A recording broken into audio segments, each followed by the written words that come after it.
Kejadian pasal 34. Dina dan Sikem. Pada suatu kali pergilah Dina, anak perempuan Lea yang dilahirkannya bagi Yakub, mengunjungi perempuan-perempuan di negeri itu. Ketika itu terlihatlah ia oleh Sikem, anak Hemor, orang Hewi, raja negeri itu. Lalu Dina itu dilarikannya dan diperkosanya. Tetapi terikatlah hatinya kepada Dina, anak Yakub. Ia cinta kepada gadis itu, lalu menenangkan hati gadis itu.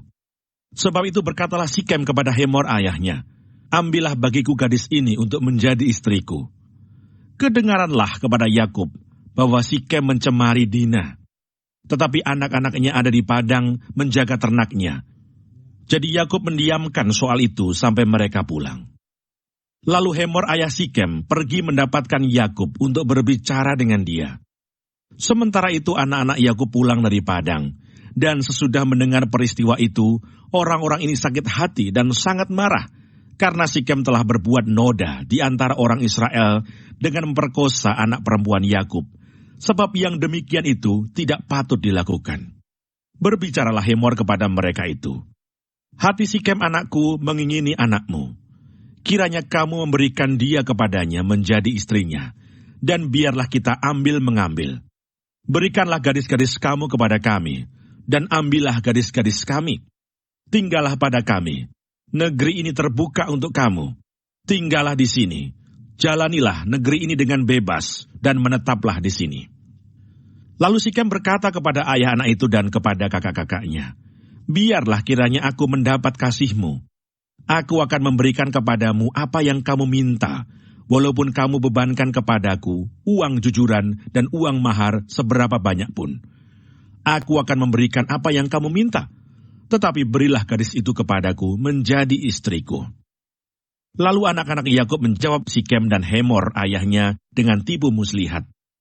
Karena Sikem telah mencemari Dina, adik mereka itu, berkatalah mereka kepada kedua orang itu, "Kami tidak dapat berbuat demikian, memberikan adik kami kepada seorang laki-laki yang tidak bersunat, sebab hal itu aib bagi kami. Hanyalah dengan syarat ini kami dapat menyetujui permintaanmu. Kamu harus sama seperti kami, yaitu setiap laki-laki di antara kamu harus disunat. Barulah kami akan memberikan gadis-gadis kami kepada kamu, dan mengambil gadis-gadis kamu. Maka kami akan tinggal padamu, dan kita akan menjadi satu bangsa. Tetapi jika kamu tidak mendengarkan perkataan kami, dan kamu tidak disunat, maka kami akan mengambil kembali anak itu, lalu pergi." Lalu Hemor dan Sikem anak Hemor menyetujui usul mereka, dan orang muda itu tidak bertangguh melakukannya, sebab ia suka kepada anak Yakub, lagi pula ia seorang yang paling dihormati di antara seluruh kaum keluarganya. Lalu pergilah Hemor dan Sikem anaknya itu ke pintu gerbang kota mereka, dan mereka berbicara kepada penduduk kota itu, "Orang-orang itu mau hidup damai dengan kita. Biarlah mereka tinggal di negeri ini dan menjalaninya dengan bebas. Bukankah negeri ini cukup luas untuk mereka? Maka kita dapat mengambil gadis-gadis mereka menjadi istri kita, dan kita dapat memberikan gadis-gadis kita kepada mereka. Namun hanya dengan syarat ini, orang-orang itu setuju tinggal bersama-sama dengan kita, sehingga kita menjadi satu bangsa, yaitu setiap laki-laki di antara kita harus disunat seperti mereka bersunat. Ternak mereka, harta benda mereka, dan segala hewan mereka, bukankah semuanya itu akan menjadi milik kita? Hanya biarlah kita menyetujui permintaan mereka, sehingga mereka tetap tinggal pada kita." Maka usul Hemor dan Sikem, anaknya itu, didengarkan oleh semua orang yang datang berkumpul di pintu gerbang kota itu. Lalu disunatlah setiap laki-laki, yakni setiap orang dewasa di kota itu. Pada hari ketiga, ketika mereka sedang menderita kesakitan, datanglah dua orang anak Yakub, yaitu Simeon dan Levi, kakak-kakak Dina, setelah masing-masing mengambil pedangnya, menyerang kota itu dengan tidak takut-takut serta membunuh setiap laki-laki. Juga Hemor dan Sikem anaknya dibunuh mereka dengan mata pedang, dan mereka mengambil Dina dari rumah Sikem lalu pergi.